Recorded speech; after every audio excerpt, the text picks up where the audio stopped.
दीपावली पर्व सारे विश्व में क्यों मनाया जाता है, ये बहुत ही कम बहन भाइयों को पता होगी। इसके कई कारण हैं, तो उन कारणों को अच्छी तरह से भली प्रकार से सुना जाए और समझा जाए तो अच्छा रहेगा।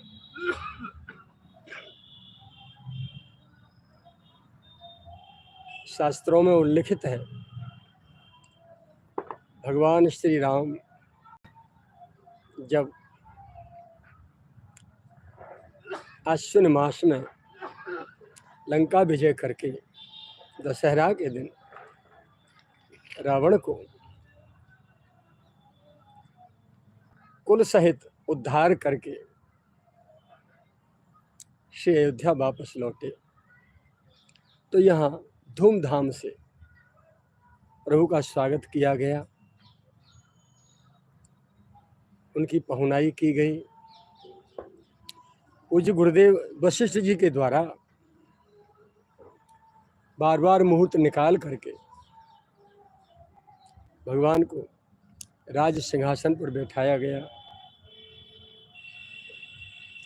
और फिर पूरे श्रीधाम अवध में दीपोत्सव मनाया गया। और श्रीधाम अयोध्या ही नहीं, क्योंकि चक्रवर्ती सम्राट थे, तो सारे विश्व में, पूरी सृष्टि में घर घर भगवान के विजयोत्सव के रूप में दीपदान किया गया, दीप प्रज्वलित किए गए। तो ये वो दीपावली पर्व है। अवली माने पंक्ति, दीपों की अवली माने पंक्ति सजा सजा के घर घर, चौपार चौपार, दरवाजे दरवाजे, छज्जे छज्जे, मुर्गेली मुर्गेली मकान के ऊपर सर्वत्र यत्र तत्र सर्वत्र, अपने अपने दुकानों पर, प्रतिष्ठानों पर, मकानों पर, आश्रमों में, संतों के आश्रमों में सर्वत्र दीपोत्सव धूमधाम से मनाया गया। दीपों की अवली माने पंक्ति सजाई गई, इसलिए दीपा। समुद्र मंथन जब हो रहा था, उसमें से त्रयोदशी गई है निकल के धनतेरस जिसको बोलते हैं। भगवान धन्वंतरी अमृत कलश लेके निकले थे, इसलिए भगवान धन्वंतरी का वो प्राकट्य उत्सव मनाया जाता है धनतेरस के दिन। और रोजाना कुछ न कुछ निकल रहा था। आज के दिन समुद्र में से माता लक्ष्मी का प्राकट्य हुआ, उन्होंने भगवान का वर्णन किया। भगवान वैकुंठाधिपति, आप देखते ही हैं सभी मंगलोत्सवों में अग्र पूजा श्री गणपति भगवान की होती है। श्री गणेश जी का पूजन करते हैं। मांगलिक कोई कार्य शुरू करने के लिए प्रारंभ में, शुभारंभ करते समय, कोई भी मांगलिक कार्य शुभारंभ करते समय प्रथम पूजा श्री गणेश जी की होती है। तो भगवान और माता लक्ष्मी ने पहले गणेश पूजन किया, उसके बाद सभी देवताओं ने माता लक्ष्मी का भगवान के साथ पूजन किया। इसलिए लक्ष्मी जी और गणेश का पूजन आज के दिन धूमधाम से दीपोत्सव मना करके, दीपोत्सव खूब धूमधाम से मना करके ये पर्व मनाया गया। इसीलिए आज के दिन श्री लक्ष्मी जी के साथ, माता के साथ गणपति बप्पा की पूजा होती है। दो बात। तीसरी बात, सतयुग का शुभारंभ भी, सृष्टि का शुभारंभ भी आज के ही दिन से हुआ था। तो ये दीपावली का जो पर्व है वो अब नवदुर्गा से लगातार ऐसा क्रम चलता आ रहा है कि हर तिथि 2 दिन आ रही है। आज मध्यान्होत्तर से कल मध्य संध्या तक अमावस्या रहेगी। 1:16 तक चतुर्दशी थी, उसके बाद आज अमावस्या लगी है। कुछ लोग आज दीपावली मना रहे हैं, लेकिन ऐसा विद्वान मनीषी और बुजुर्गों का, संतों का कथन ये है कि जब कोई तिथि, कोई त्यौहार 2 तिथियों में मनाया जा रहा हो, 2 तिथि पड़ रही हो, 2 दिन में एक तिथि पर चल रही हो, तो अंतिम दिन की तिथि कोई मान्यता देकर मनाया जाना चाहिए। प्रारंभ का जो दिन होता है वो इतना शुभ नहीं होता जितना दूसरा दिन होता है। एकादशी जब 2 होती हैं तो वैष्णव समाज जितना भी हमारे समुदाय के संत महापुरुष हैं वो प्राय पीछे वाली एकादशी व्रत करते हैं। ऐसे ही अब आज अभी अमावस्या लगी है ना, तो आज नहीं, आज क्योंकि सूर्योदय पे चतुर्दशी थी इसलिए पूरे दिन चतुर्दशी मानी जा रही है। अमावस्या तो अब लगी है 1:16 के बाद। अब कल सुबह में सूर्योदय के समय पे अमावस्या होगी, इसलिए पूरे दिन मानी जाएगी और 6:15 बजे तक शायद ऐसा चलेगी, शाम के 6:15 बजे तक। इसलिए पूरे दिन कल दीपावली मनाई जाएगी और प्रतिपदा परसों तारीख 2 में गोवर्धन पूजा और तीसरे दिन भाई दूज होगी। तो दीपावली का जो उत्सव है वो आज की अपेक्षा कल शुभ रहेगा। आज छोटी दीपावली और कल बड़ी दीपावली, ऐसा बुजुर्गों का, ज्योतिषियों का, पंचांग विद्वानों का ऐसा कथन है। अब जिसको जो अच्छा लगे अपना करो। हाँ, खीर पुआ पूरी खाने का उनका त्योहार के बहाने तो कर लो, क्योंकि मूलतः जो संस्कृति थी उस उत्सव की जड़ में तो कोई जाता नहीं कि उत्सव क्यों मनाया जा रहा है। कोई भी उत्सव आता है तो बस खाने पर रा पड़ती है जनता, बढ़िया बढ़िया पकवान मिष्ठान बनाओ और खाओ पियो, उत्सव बन गया। इससे ज़्यादा कुछ जानते ही नहीं। जबकि त्योहार और पर्व उन दिनों को याद कराते हैं, उन महोत्सवों को याद कराते हैं कि आप भी ऐसा कोई सत्कर्म करिए जिससे आपके जीवन में भी दीपोत्सव, दीपावली मनाई जाए। आप किसी के लिए उजाला बनिए, किसी के लिए प्रकाश बनिए, किसी के लिए सूर्य चांद बनिए, लेकिन सूर्य चांद बनना तो दूर, अंधकार ही अंधकार बन रहे हैं। दूसरे के जीवन में संकट लाने में, दूसरों को सताने में अपनी बहादुरी समझते हुए लोग दुष्कर्म पर दुष्कर्म किए जा रहे हैं। पर उन दुर्बुद्धि दुर्मतियों को ये पता नहीं कि तुम्हारे ऊपर भी कोई बैठा है, बैठा है। तो किसी एक के जीवन में अंधेरा करोगे, वो तो तुम्हारे पूरे वंश के जीवन में अंधेरा कर देंगे। वो पूरे न्यायाधीश है, न्यायमूर्ति है। इसीलिए यदि हम किसी को सुख नहीं पहुंचा सकते तो हमें दुख देने का भी कोई अधिकार नहीं है। दीपावली का जो पावन पर्व है ये संदेश देता है कि सभी के जीवन में उजाला करो, अज्ञान का जो अंधेरा है उसे मिटाओ, ज्ञान और विज्ञान का प्रकाश सभी के जीवन में फैलाओ। और उत्सव का और महोत्सव का अर्थ है हृदय से प्रसन्नता पूर्वक किसी पर्व को मनाना।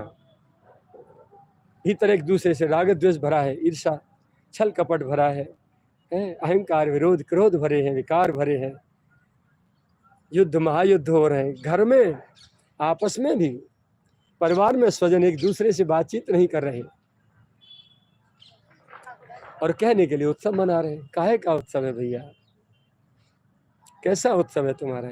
हमारी समझ में तो आता नहीं। ये कोई उत्सव नहीं है, कोई उत्सव नहीं। तो दीपावली का पर्व जो है भगवान श्री राम के विजय की याद दिलाता है, माता लक्ष्मी के प्राकट्य की याद दिलाता है और शतुक के शुभारंभ की भी याद दिलाता है।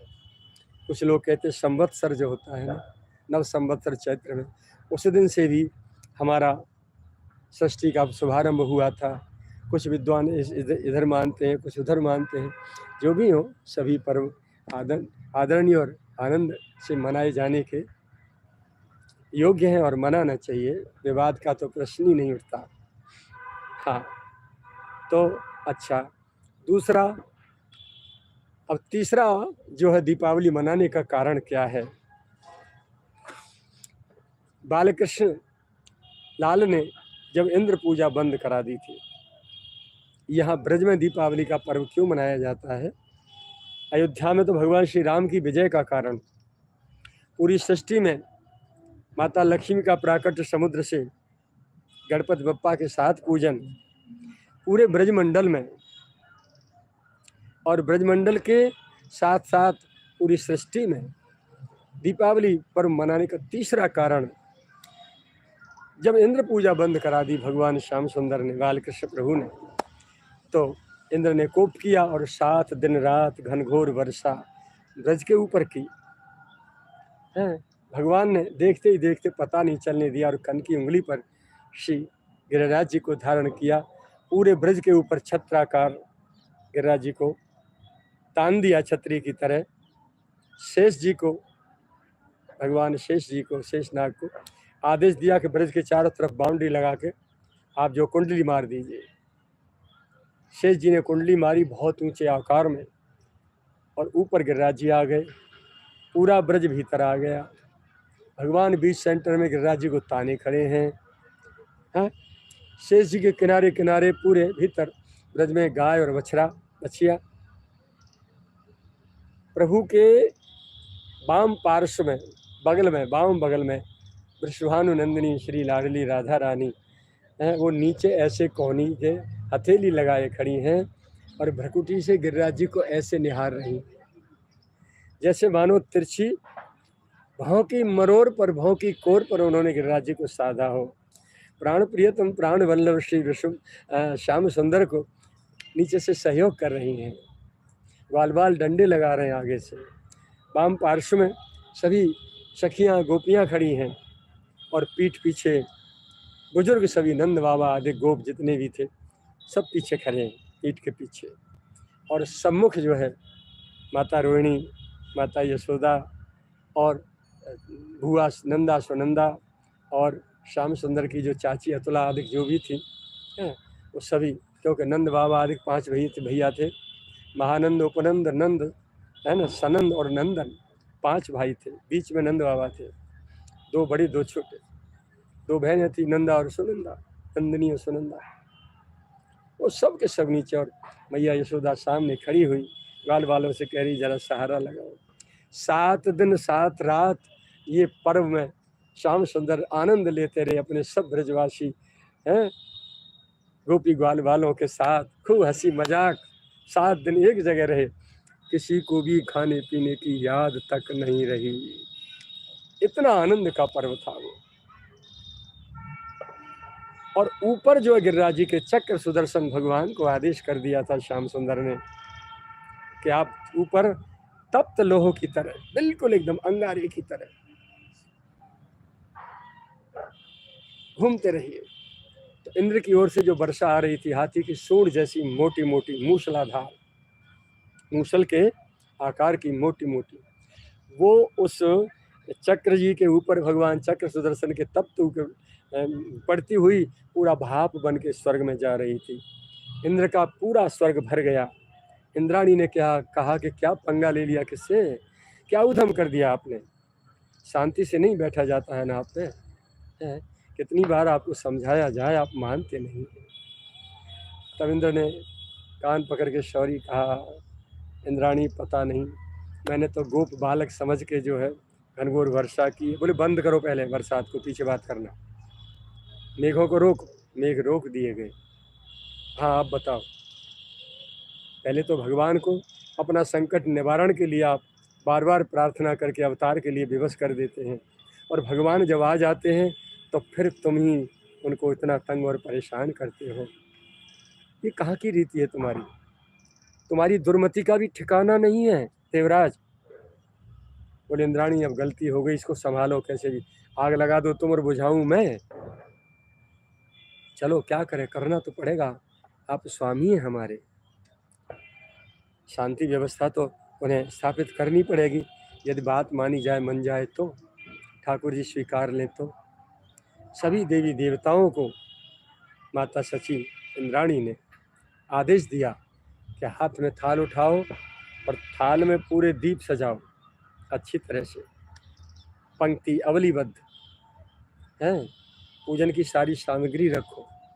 और सभी देवी देवता, जब इंद्र ने वर्षा बंद कर दी, भगवान गिरिराज जी को यथास्थान विराजमान करके शेषनाग जी को अपने धाम भेज दिया, उन्होंने जाइए अपने लोक में। और भगवान यहाँ देखिए, ऐसा नहीं है कि हम हमारे गुरुदेव सदगुरु भगवान की समाधि यहाँ है अथवा हम रहते इसलिए हम ये बात कह रहे हैं, एक लॉजिक भी है, अटल सत्य भी है।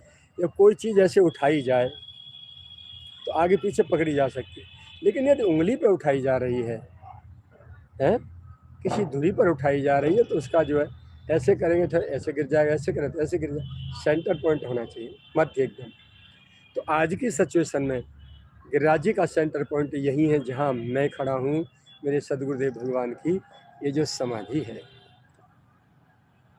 बिल्कुल सेंटर पॉइंट है यहाँ। क्यों? 4 किलोमीटर दान घाटी से राधा कुंड और 6 किलोमीटर पूछरी का लौटा, और दान घाटी से 1 किलोमीटर ये समाधि स्थल महाराज जी का भजन स्थल और मेरा आवास। तो एक इधर जोड़ दिया जाए राधा कुंड की ओर तो 5 तो राधा कुंड हो गया, और 5 यहाँ से पूछरी का लौटा हो गया, परिक्रमा टर्नओवर घूमती है। तो 20 सेंटर है ये। भगवान ने जिस समय गिरिराज जी को धारण किया होगा बालकृष्ण प्रभु ने, तो इसी स्थान पर किया होगा, सेंटर पर बिल्कुल एकदम। और इसीलिए बालकृष्ण प्रभु ने अपने बाबा को ये भजन स्थली सौंपी होगी कि आप यहाँ भजन करो बाबा, और बाबा ने इसको चुना होगा अपनी साधना के लिए, और यही समाधि लेकर बैठे हैं, विराजे हैं। यहीं मेरे जैसे अबोध शिशु को भी उन्होंने खेलने के लिए ये तलहटी दे दी है, बालकाल से यहाँ खिला रहे हैं। तो यही सेंटर पॉइंट है आज की सिचुएशन से। अब ब्रजवासियों से पूछोगे, जतिपुरा वालों से, वो कहेंगे हमारे यहाँ से उठाए थे। आनौर वालों से पूछोगे, हमारे यहाँ से उठाए थे। पूछरी वालों से पूछोगे तो कहेंगे हमारे यहाँ से उठाए थे। दान घाटी वालों से पूछोगे, मानसी गंगा मुकुट मंदिर से पूछोगे, या राधा कुंड वालों से पूछो, सब कहेंगे हमारे यहाँ से उठाए थे, हमारे मुखारविंद है। लेकिन यूज योर सेल्फ कॉन्शियस, अपने भेजे का, अपनी बुद्धि का भी प्रयोग करना चाहिए। यदि उंगली पर उठाए हैं तो फिर सेंटर पॉइंट होना चाहिए, और सेंटर पॉइंट आज की सिचुएशन से यहाँ है, तो विवाद का प्रश्न नहीं है। जहाँ भी था गिरिराज जी को नीचे धर के ब्रजवासियों को अपने अपने घर भेज के हे आनंद से जाओ, और गुस्सा में बालकृष्ण प्रभु यहाँ से थोड़ा आगे चल के बैठ गए। तो वो कहाँ है? आज की सिचुएशन में आनौर ग्राम से थोड़ा सा आगे चल के है गोविंद कुंड, उसके ऊपर गिरिराज जी के ऊपर बालकृष्ण प्रभु बैठे थे और बड़े गुस्सा में थे इंद्र पर। नालायक, जब तुम पर जोर पड़ता है असुरों के कारण, जब तुम भयभीत होते हो तो मुझे पुकारते हो और मैं अवतार लेता हूँ, और अवतार लेके आ जाता हूँ, तो फिर तुम मुझे क्या क्या नहीं कर डालते, मेरे को इतना परेशान मुझे करते हो। अब आ तू, मैं तेरे को देखूँ, मिनट से पहले तेरे पद से तुझे पदच्युत करता हूँ, हटाता हूँ, दूसरा कोई इंद्र बैठाता हूँ सिंहासन पर। देवराज इंद्र घबरा गए, कप आ गए। वो सभी देवी देवता, चाहे तो 33 प्रकार के हों, चाहे 33 करोड़ हों, कोटि शब्द का 2 अर्थ है। कोटि माने करोड़। कोई कहते हैं 33 करोड़ देवी देवता हैं, तो क्या उनके बच्चे नहीं हुए अब तक? उतने ही बने रहे क्या? और दूसरा है कोटि माने प्रकार है, कितनी कोटि के हैं, कितनी वैरायटी के हैं। जो भी हो, वो सभी देवी देवता भगवान बैठे थे गिरिराज जी के ऊपर। बालकृष्ण गुस्सा में नीचे आकर के वो खड़े हो गए। सब देवी देवता जैसे स्कूल में, कॉलेज, विद्यालय में कतारबद्ध लाइन में खड़े, अवली में, पंक्ति में खड़े होकर के विद्यार्थी प्रेयर करते हैं, ऐसे ही सभी देवी देवता श्याम सुंदर के राज्य पर विराजमान थे, कतारबद्ध खड़े हो गए और स्तुति करने लगे। भगवान के 24 अवतारों का गुणगान गाने लगे। आपने फला अवतार में ऐसा किया, फला अवतार में ऐसा किया, आपने रक्षा की भक्तों की, आपने संतों की रक्षा की, प्रभु आपने देवताओं की ऐसे रक्षा की, ये किया और वो किया, और क्या क्या प्रशंसा में। इंद्राणी ने समझा दिया था, जब तक मुस्करा करके प्रभु आशीर्वाद ना दे दें तब तक स्तुति आरती बंद मत करना, आंखें बंद रखना। बोले फिर देखेंगे कैसे? बोले अर्धोन्मीलित, आधी आधी खोल के कभी कभी देख लेना, हंस रहे हैं कि गुस्सा में है अभी।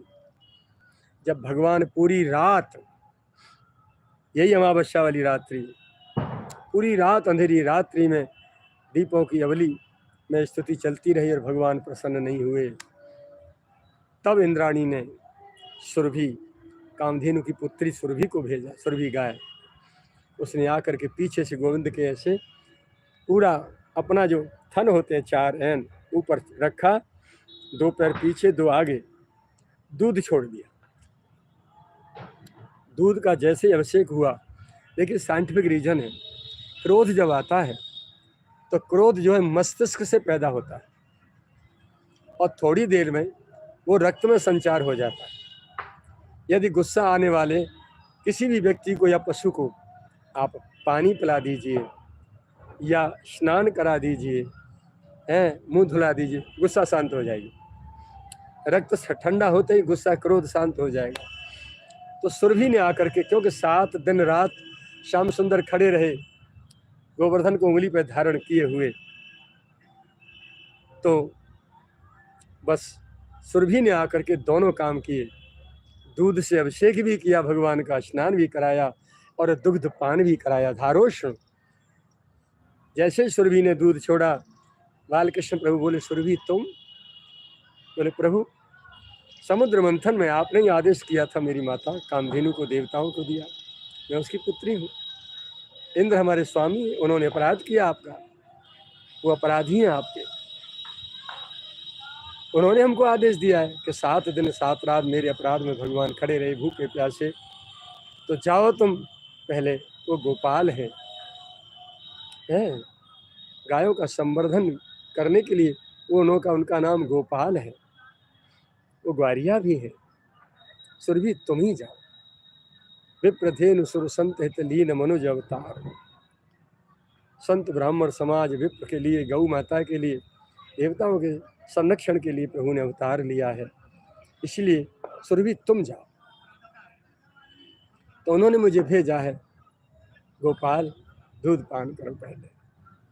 आपने चित्र देखा होगा, सुरभि गाय खड़ी है और बछड़ा की जगह पर भगवान बाल कृष्ण और थन मुंह में लेकर के दूध पान कर रहे हैं।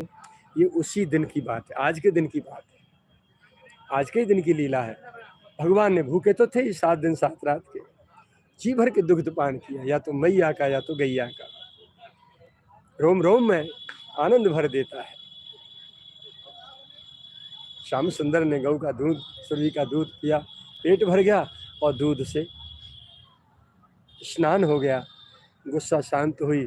बोले शरीर चिपचिपा न रह जाए, इंद्राणी ने भेज दिया ऐरावत हाथी को आकाश गंगा से जल लेकर के, उसने आकर गंगा जल से स्नान करा दिया।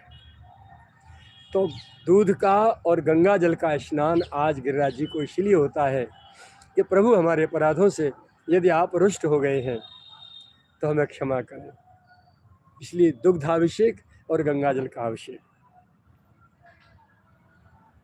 बड़रेन को आगे कर मोहन, गिरि गोवर्धन पूजन आवत।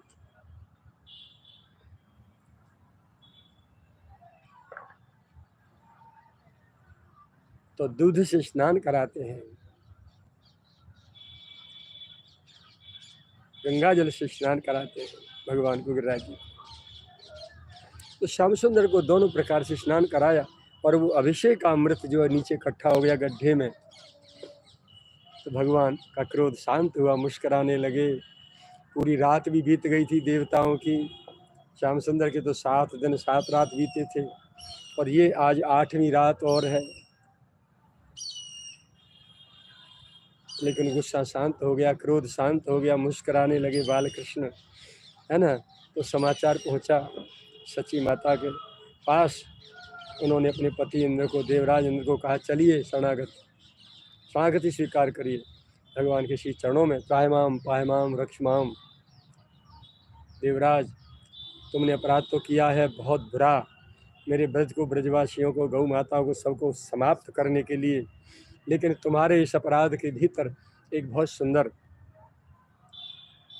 सुंदर कार्य, मन को प्रसन्न करने वाला बन गया। वो मांगलिक पर्व क्या कि मेरे सब ब्रजवासी जिनके लिए मैंने अवतार लिया है, इन गौ माताओं के लिए, उस सारे के सारे मेरी आगोश में, मेरी अंक में, मेरी छाती के नीचे बने रहे। और हम 7 दिन 7 रात कैसे खेलते कूदते निकल गए, हमको पता ही नहीं चली। इस सभी के साथ एक महोत्सव जैसा हुआ, पता ही नहीं चला। इस महोत्सव के, इस पर्व के उपलक्ष्य में मैं तो ये क्षमा करता हूँ। तो देवराज ने त्रायमाम पायमाम, चापलूस तो है ही, पूरा चमचा है देवराज। तत्काल सुरभि गाय के खुर के नीचे से रज निकाली, गो और बिंद, भगवान के माथे पर बिंदा लगाया। बोले प्रभु आज से आपका एक नया नामकरण हो गया, गोविंद। और ये अभिषेक का अमृत इकट्ठा हुआ है, ये गोविंद कुंड हो गया। तो भगवान के श्री अंग का, श्री विग्रह का सुरभि गाय के दूध से, ऐरावत के द्वारा आकाश गंगा के गंगा जल से अभिषेक होने के कारण ये गोविंद कुंड का प्राकट्य हुआ। देवराज इंद्र ने कहा, प्रभु मेरे अपराध में आज एक इस महापर्व का और एक महातीर्थ का प्राकट्य हुआ है, क्योंकि पूरी रात देवी देवताओं ने दीपों की अवली से आपकी स्तुति आरती की है, इसलिए ये पर्व दीपावली होगा आज की रात्रि। और आपका जो अभिषेक होकर के इकट्ठा हुआ है, गोविंद का अभिषेक हुआ है, तो इसलिए गोविंद कुंड हो गया। सभी देवी देवता बोले, वाह, हम पूरी रात भर मरते रहे, हमारा कोई नाम ही नहीं है, फिर भी पूरा करेज तुम लिए जा रहे हो, तुम्हारे नाम से तीर्थ रहेगा ये? नहीं, हम भी स्थापित करेंगे। उसी में से अभिषेक का अमृत लेकर के सभी देवी देवताओं को पूरे ब्रजमंडल में जहाँ जहाँ जगह मिली, उन्होंने अपने नाम से कुंड स्थापित कर दिए। अब आप 33 करोड़ देवता हैं, तो 33 करोड़ देवता और उनकी देवियाँ, अब बताइए कितने कुंड होंगे ब्रज में? पूरी ब्रज भूमि कुंडों से भर जाएगी। तो क्या ब्रज जो आज 84 को परिक्रमा बना दी, इतना छोटा सा ही था क्या? एक खोच भर ब्रज था क्या? करोड़ों गायें थी नंद बाबा के, हैं 9 लाख गायें, ऐसे 9 नंद थे। और 10 लाख गायें जिन पे होती थी, ऐसे 6 वृषभानु थे। 60 लाख गायें जिन पे थी, ऐसे वृषभानु वर राधा रानी के पिता थे। 5 लाख गायें जिन पे होती थी, ऐसे 9 गोपाल थे, 10 गोपाल थे। उसके बाद कितनी कितनी गायें सब पे थी, इतनी गायें कहाँ समाती। फिर महाराष्ट्र में शामिल होने के लिए भगवान के यहाँ जब भगवान ने रासलीलाएं की हैं, 100 यूथ गोपियों के बाहर से आए। एक यूथ में, मैंने कथा में बोलता हूँ, 1 अरब संख्या होती है। 100 अरब गोपियाँ बाहर से आईं, ब्रज गोपियों के अतिरिक्त। जैसे छोटे से ब्रज में आ गई होंगी। आज पूरी भारत की जनसंख्या कितनी है? 1 अरब 40 करोड़। अभी 1.5 अरब नहीं है, मात्र 1.5 अरब। और वो 100 अरब कहाँ समाई होंगी गोपियाँ? जरा सोचिए, मस्तिष्क को फाड़ के बाहर निकलने वाली बात है। लेकिन मनुष्य की जितनी बुद्धि छोटी होती जा रही है, विचार भी छोटे होते जा रहे हैं, उतना ही संकीर्ण होता जा रहा है, उतना ही उसका क्षेत्र भी छोटा होता जा रहा है।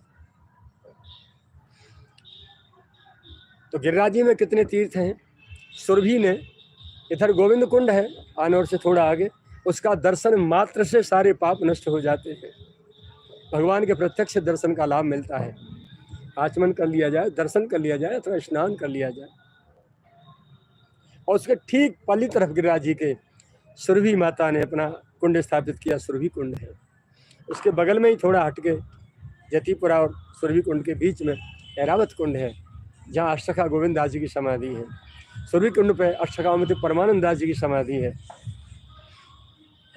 अप्सराओं ने पूछड़ी के लौटा के ठीक पीछे जाके देखेंगे आप, अप्सरा कुंड है वहाँ।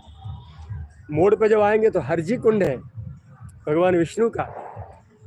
जतिपुरा के चौराहे पे आप खड़े होंगे बाएं हाथ पे, वहाँ रुद्र कुंड है भगवान शिव जी का।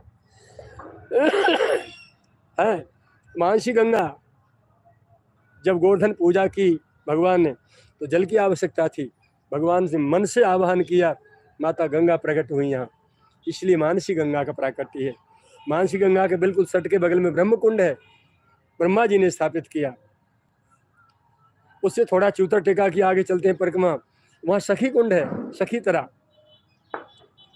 आगे श्री राधा कुंड है, कृष्ण कुंड है, उद्धव कुंड है, उधर अपने जो है नारद कुंड है। सभी देवी देवताओं ने अपना स्थापित किया जहाँ जहाँ इनको जगह मिली। पूरा ब्रज भरा पड़ा है कुंडों से। तो ये पूरी रात्रि दीपों की अवली से दीपावली कहलाई है। भगवान प्रसन्न हुए। फिर प्रातः काल प्रतिपदा हुई, सभी देवी देवता इंद्र और इंद्राणी सची के साथ भगवान श्याम सुंदर कृष्ण अपना राधा कृष्ण ने, श्री राधा गोविंद ने पूरे गिरिराज जी की दूध से धारा लगाई और परिक्रमा की। इसीलिए आज का पर्व दीपावली है। और आज अभी लगी है 2 तिथि, 2 दिन हो रही है ना, एक तिथि तो कल मनाएंगे 5 से 6:15 के बीच में शाम को कल पूजन होगा दीपावली का। परसों प्रतिपदा है, गोवर्धन पूजा का महोत्सव मनाया जाएगा। उसके अगले दिन 1 तारीख में दीपावली, 2 में गोवर्धन पूजा। देवी देवताओं के साथ गिरिराज जी का पूजन किया था भगवान ने, और फिर दूध की धारा लगाई थी, पूरी परिक्रमा लगाई थी धूमधाम से महोत्सव के साथ। वो पूरे विश्व के लिए पर्व बन गया ये दीपावली। और अगले दिन गोवर्धन पूजा। उसके अगले दिन, क्योंकि इस पर्व में भगवान का जब विवाह होकर आया था श्री यमुना जी के साथ, तो उनके छोटे भाई यमुना जी के यमराज सूर्यपुत्र हैं, वो यहीं थे। श्री यमुना जी ने भगवान को याद दिलाई, प्रभु छोटा भाई यहाँ है। पहले बेटियों के साथ विवाह में सोगेला जाता था, सोगेला कहते थे उसे, सोगेला, गैल गैल जाना नहीं साथ जाने वाला, कि पहली बार ससुराल जा रही है, संकोच करेगी, पानी भी नहीं मांग पाएगी तो प्यासी मर जाएगी। छोटा भैया जाएगा तो दीदी को पानी दे देगा, जरूरत होगी रोटी की वो दे देगा, जो भी है। तो उसकी बड़ी सेवा होती थी मेहमान से ज़्यादा बहन की ससुराल में। तो यमराज जो है श्री यमुना जी के साथ सोगेला आए थे। श्याम सुंदर से उन्होंने कहा, प्रभु भाई तो यही है। और गोवर्धन पूजा के अगले दिन बोले, ये आज जो द्वितीया है, जैसे यम द्वितीया का पर्व कहते हैं, भाई दूज कहते हैं, मेरे भैया का जन्मदिन है। बोले बहुत अच्छी बात है, सुंदर पकवान मिष्ठान बनाओ और भैया का जन्मदिन यही मनाएंगे। तो दूज के दिन यमराज का जन्मदिन मनाया गया। श्री यमुना जी ने और भगवान ने और सभी ने धूमधाम से मनाया। जब तिलक करके उन मिष्ठान खिलाया तो भाई अब स्वाभाविक है उनका पूछना। उन्होंने हाथ जोड़ के बहन से पूछा, बहन यमुना, मैं तो तुम्हारे यहाँ घर हूँ, पिता के घर होता तो मैं तुम्हें कुछ दक्षिणा दे देता, अब मैं तुम्हें क्या दक्षिणा दूँ। तो यमुना जी ने कहा, भैया आज के दिन मथुरा में मेरी धारा तो अपने जो है कलिंद पर्वत से लेकर के प्रयाग तक जा रही है, आगे गंगा जी में निश्चित हो गई है। लेकिन आज के दिन यानी भाई दूज के दिन, आज के दिन मतलब भाई दूज के दिन, जो बहन भाई मथुरा में या स्नान करके मेरी धारा में, यमुना की पावन धारा में गोता लगाकर तेरा जन्मदिन मनाए, बहन अपने भैया को मिष्ठान खिलाए, हैं, यहीं दान पुण्य व्रत उपवास करें, जो भी है पर्व को मनाएं धूमधाम से तेरा जन्मदिन, वो तेरे यम पास से मुक्त रहे, ये तू वरदान मुझे दे दे। यमराज ने ये वरदान दिया यमुना जी को। तो गुजरात से, राजस्थान से बहुत दूर दूर से लोग आते हैं मथुरा में यम द्वितीया का पर्व मनाने के लिए। यमुना जी का स्नान भी करते हैं विश्राम घाट पर, है। और ये भाई दूज का पर्व मना करके तिलक करके धूमधाम से यमराज का पर्व मनाया जाता है और दोनों बहन भाई यमपाश से मुक्ति पाते हैं। ऐसा ये पर्व भी है हमारा। हर पर्व के, हर त्यौहार के पीछे कोई न कोई घटना है। तो दीपावली के अनेकों मनाने के कारण हैं, त्यौहार हैं, एक साथ सब मिल रहे हैं एक साथ एक ही तिथि में, इसीलिए दीपावली धूमधाम से प्रसन्नता का अपना पर्व है। अगले दिन गोवर्धन पूजा, भगवान ने देवी देवताओं के साथ गोवर्धन पूजा की थी और अगले दिन भाई दूज यमराज का जन्मदिन है। और पीछे ये जो आज का दिन चतुर्दशी निकली है और धनतेरस धन्वंतरी भगवान का, ये चतुर्दशी भी नरक चतुर्दशी है। नरकासुर के जेल में से 16,100 ऋषि कन्याएं, राजकन्याएं हैं, देव कन्याएं, सबको भगवान ने छोड़ा, अपने साथ विवाह भी किया था आज के दिन, चतुर्दशी के दिन। इसलिए ये भी एक महान पर्व है। तो सारे के सारे पर्व धन्वंतरी भगवान का त्रयोदशी, चतुर्दशी में नरकासुर के यहाँ से 16,001 से राजकन्याओं को निकाला, भगवान ने स्वीकार किया। कल की दीपावली है ही है, भगवान श्री राम का, समुद्र में से माता लक्ष्मी का, और ये यहाँ देवी देवताओं के द्वारा भगवान की स्तुति का। अनेकों कारण और भी हैं दीपावली मनाने के। उसके बाद गोवर्धन पूजा का, उसके बाद यम द्वितीया का पर्व है। इसके साथ ही आप सभी से निवेदन कर दूं, छठ जो 7 नवंबर को पड़ रही है, मेरे और आपके सदगुरु भगवान पूज्य बाबा महाराज का जन्मोत्सव है। आप सभी हृदय से आमंत्रित हैं बाबा के जन्मोत्सव में, पधारें। मैं तो तलेटी में यहीं मिलूँगा आपको, क्योंकि उत्सव 3 चीज़ से मनते हैं, आदमी, पैसा और स्थान। मेरे पास तीनों में से एक भी नहीं है, मैं अकेला हूँ मेरे बाबा। पैसा में छूटा नहीं, स्थान मेरे पास है नहीं, लेकिन वहाँ जहाँ गली में वहाँ कंचोर आश्रम को किराए पर ले लेते हैं भाई लोग, और उस समय पर्व मनाते हैं। बाबा का धूमधाम से भंडारा भी होता है। सभी लोग प्रसाद के लिए सादर आमंत्रित हैं, प्रेम से पधारें और पूज्य बाबा महाराज के जन्मोत्सव का प्रसाद पापा के यहाँ समाधि स्थल पर तलहटी में रज में लौट लौट के खूब जय जयकार करें, खूब भजन करें पूरे दिन। एक बार नहीं, मेरी ओर से 4-4 बार खाएं, प्रसाद पाएँ, चकाचक देर बेर खाया में और लौट लौट के रज में पचा लें और खूब नाम करें, और फिर खाया में फिर लोट लगाएं, खूब आनंद से बाबा का जन्मोत्सव मनाएं, चकाचक कीर्तन करें, नाचे गाएं, भजन करें, पद गायन करें, भजन संध्या करें, जो भी आपको अच्छा लगे करें। प्रेम से सादर आमंत्रित सभी। जय जय श्री राधे श्याम, जय जय श्री सीताराम। रामायण का पाठ इसलिए नहीं किया है कि भरत जी माता कौशल्या के पास गए हैं प्रभु के वन गमन के बाद, पहली बार भरत जी ननिहाल से आए, बहुत शोक का वातावरण है, पाठ वहाँ रुका हुआ है। और आज पर्व है भगवान के लंका विजय से लौटने का, और पाठ रुक रहा है वहाँ आज के पर्व में, आज कल परसों 3 दिन शायद विराम लेना होगा, थोड़ा कंठ भी साथ नहीं दे रहा है। जैसे बाबा की इच्छा होगी कल की कल देखेंगे। आज उस पाठ की जगह आपको ये दीपावली पर्व का ये जानकारी समर्पित है। सभी को आनंद से जय जय श्री राधे श्याम, जय जय श्री सीताराम।